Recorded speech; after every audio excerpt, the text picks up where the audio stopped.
I'd like to invite Ian Dobson to speak. He's going to be speaking about the resilience of floating piers to shipping packs. Ian is an Associate Director from Beckett, Rankine.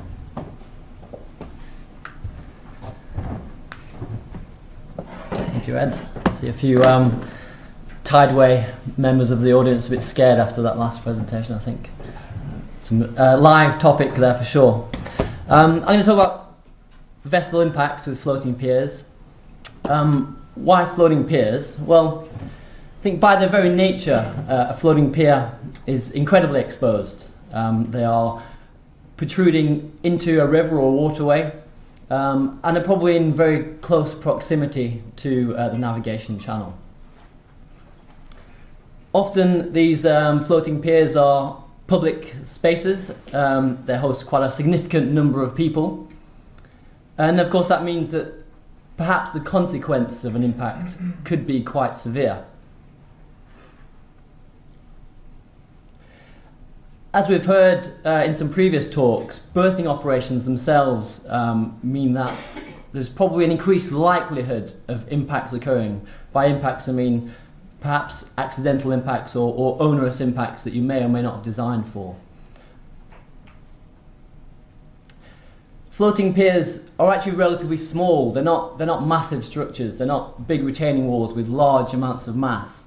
And so they're actually perhaps a very similar sort of displacement to perhaps some of the large vessels that might be there, which gives perhaps an increased likelihood of significant damage if a vessel impact was to occur. I think one of the real challenges, of course, of floating piers is actually the damage. These pontoons, for example, aren't designed necessarily to be moved or to be repaired in situ, and it's quite expensive for the stakeholder to take these pontoons away, take them into a dry dock and try and get them repaired. And of course that means that the facility is likely to be closed as well. This is a beautiful picture of Festival Pier. And if we look at a typical general arrangement of a floating pier, often there might be a fixed walkway on the top, on the left-hand side, a hinged link span, which takes into account the tidal range, leading down onto perhaps a floating pontoon where the vessels are berthed, and the pontoon being restrained by some sort of pilot arrangement typically.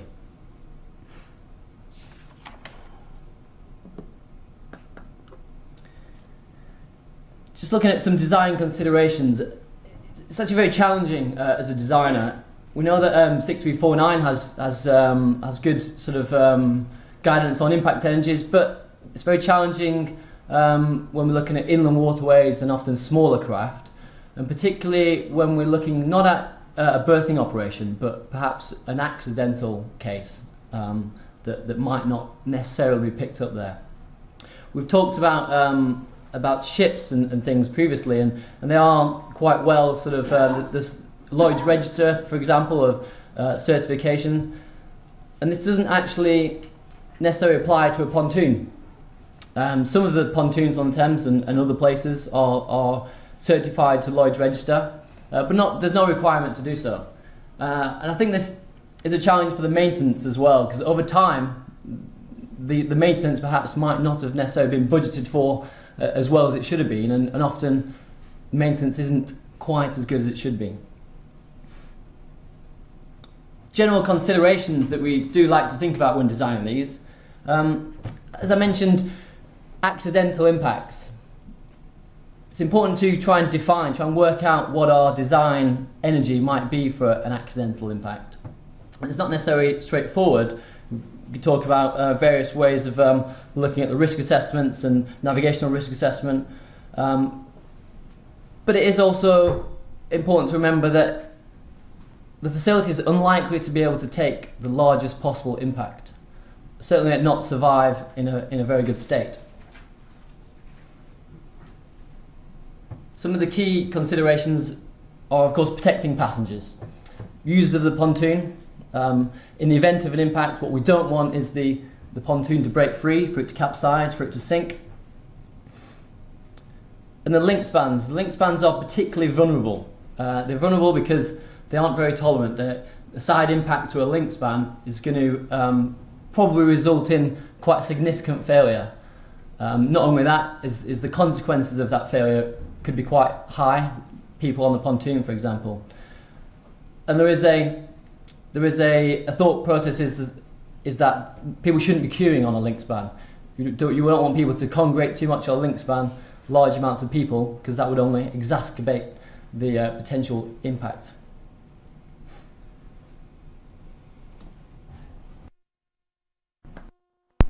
This is a table taken from a.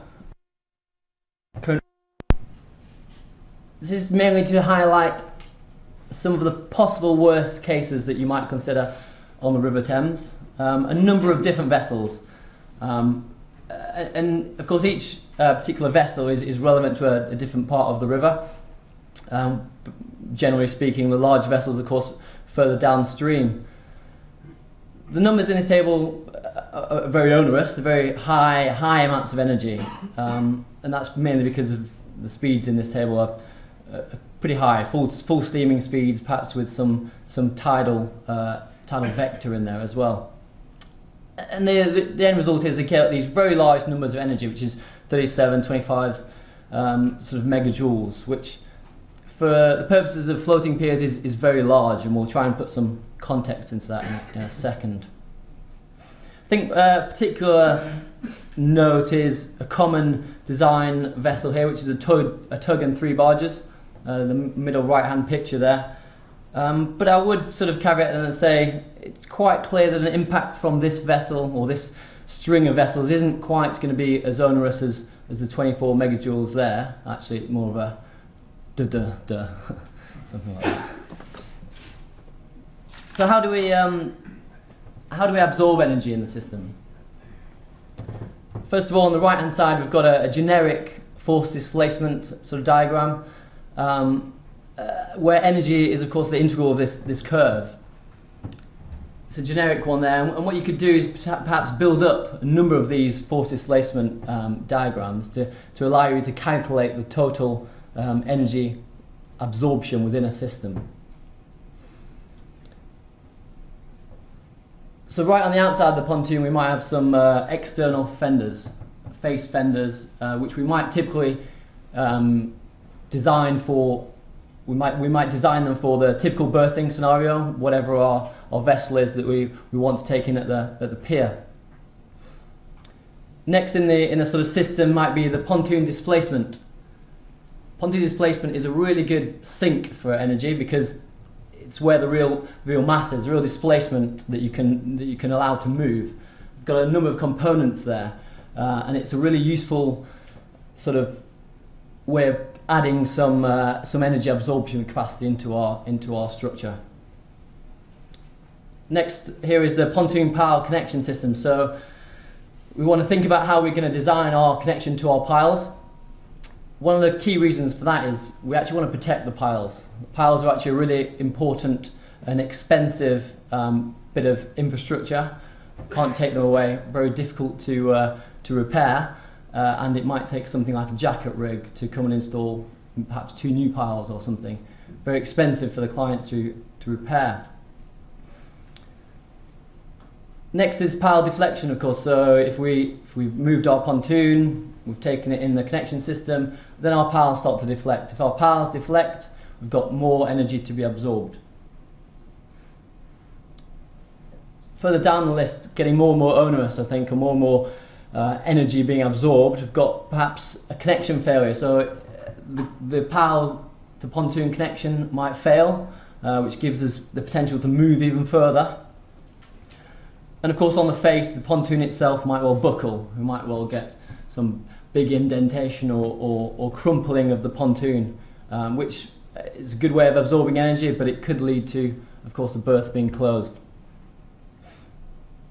And then the last one, pile deformation. As I mentioned, ideally we'd quite like to avoid the piles becoming plastically deformed because they're the real asset that we do want to really try and protect. I think the important thing to note here is that if we're trying to limit force within the system, the only other option, of course, is displacement. We need room in order to displace, to absorb energy.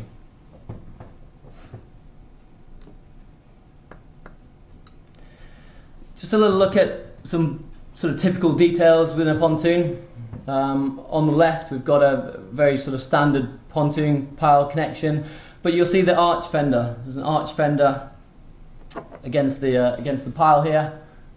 This is two really good things. One is that the fender itself, the rubber fender, will absorb the energy. It will take a lot of energy to deform that fender itself. But secondly, of course, it actually allows the pontoon to move sideways, giving that freedom to move and allowing the energy to be absorbed through movement of the pontoon. Just on the right here we've got a slightly different arrangement. This is dealing with a particular concern at one of the piers, which was an end impact to a barge not related to something that was going to come alongside the pier, but a different barge operating nearby. There's a big concern about an end-on collision here, and what we've got is a type of failure, or a type of controlled failure, where this frame system here is allowed to displace sideways during the impact and allowing a 1400 mil travel. So quite a substantial travel of the pontoon itself. So it's another way of absorbing energy from perhaps a different impact.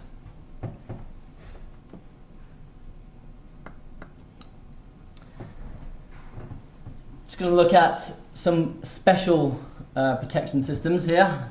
Obviously this is a London Eye pier, which is particularly special because it's designed, of course, to protect the London Eye itself. And I suppose there is a slight irony in that, because it could well be possible that there'll be more people on the pontoon itself and on the pier than actually there is on the London Eye. So it's something interesting, but perhaps it is more tolerant to impacts, of course.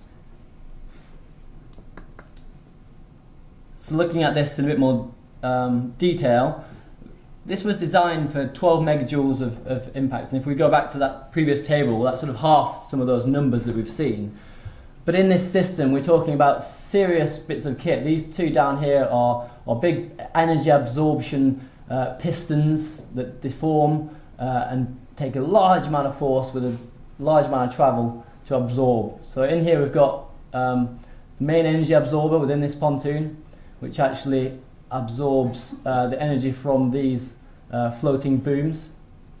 And we've also got some secondary energy absorbers for the canting brows, as you see here, which absorb the direct head-on impacts. Okay. I talked about displacement, of course. In order to absorb this 12 megajoules, it requires a seriously large amount of displacement. Nearly 10 meters in this gap here, to allow that energy to be absorbed and have a force that is actually designable, you know.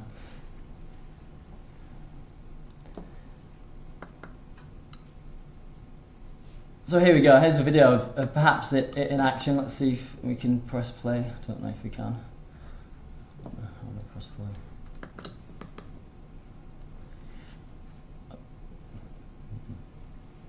Oh, there we go.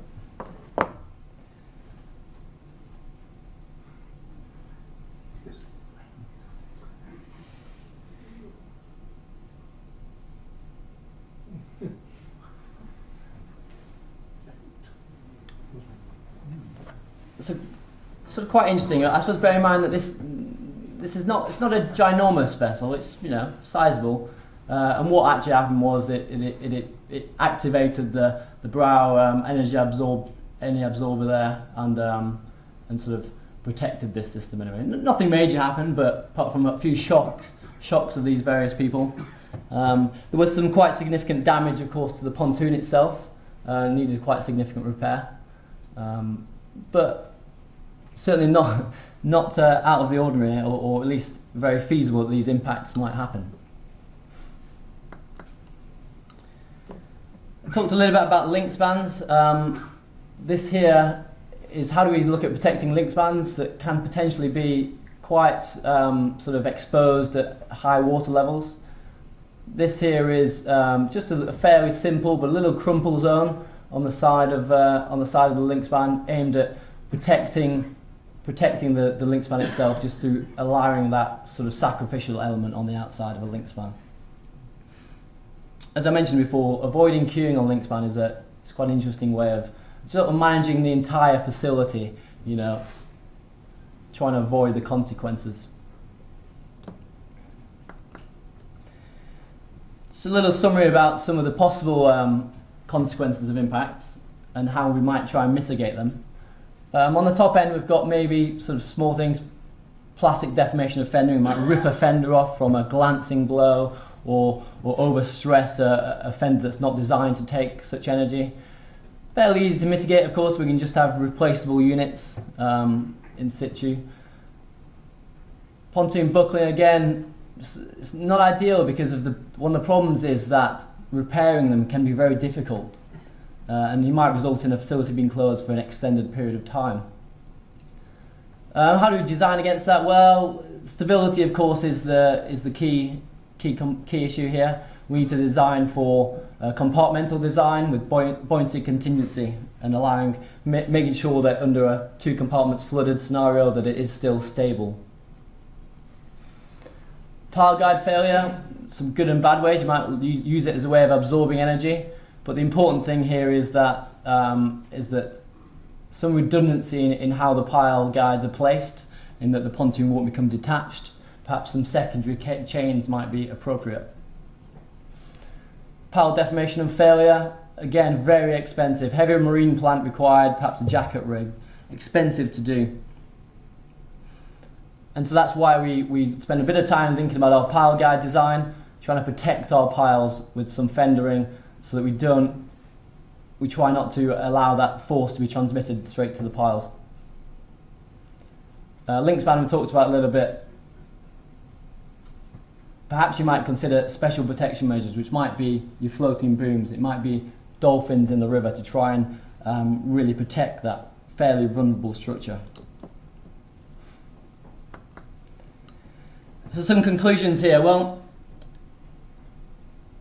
floating piers are unlikely to be able to withstand some of the worst case impacts. So we've got to think about probabilistic assessments, navigational risk assessments. We've got to come up with sensible design numbers. What is the design accidental impact that we should consider? And we need to be able to justify that. One of the key things there, of course, is where is our pier, where is our facility going to be situated? Different parts of the river are subject to different vessels, but also different risks in terms of the manoeuvres, what we expect the vessels to be doing. For example, an inside of a bend might be less exposed than the outside of a bend, perhaps.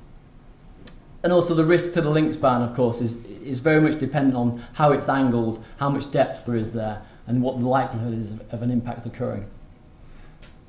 We should think about mitigation measures, as I've mentioned, to try and really reduce the consequence, because if we're not going to design for every possible scenario, then we really need to reduce the consequences in case that impact does one day happen. We can look at the energy absorption capacity. We can estimate it by adding up all the sort of force displacement curves of all the different elements to try and estimate what sort of capacity we've got in our system. Repairing pontoons is expensive, and whilst we'd like the ship to displace as much as possible and leave all the damage on the ship, as we've heard, it's not necessarily that easy to go about quantifying that level of damage to a ship, and so we need to prepare for it in our pier. New piers in the east, so various design vessels, as we go down the river, they're larger vessels, and large vessels are going to have the potential to cause much more damage, much more significant damage, not just knocking people over, but actually causing some real damage and some real harm. So as we look at new piers and developing in the east of the river, we should really think carefully about how to protect these exposed facilities. So I'm just going to leave you with this short video of, it's not a floating pier, but it does demonstrate perhaps some of the energies on the River Thames that might be exposed to.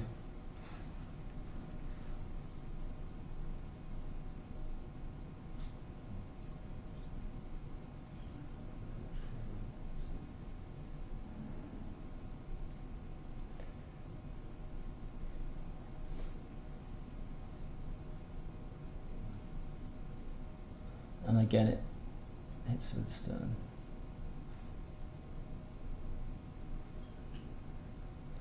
So you can just imagine if that was a relatively small pontoon, it would probably be in a bit of trouble, I would say.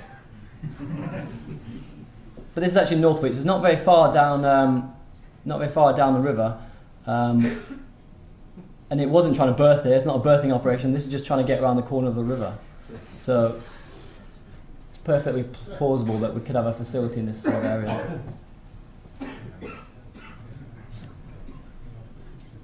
Quite like the pilot boat here. Oh, there's a good one. There's a good one that you might have seen. I will play this one because it's quite good. Courtesy of Sir Ben Ainsley, just to show that it doesn't matter how well trained you are, you might still crash.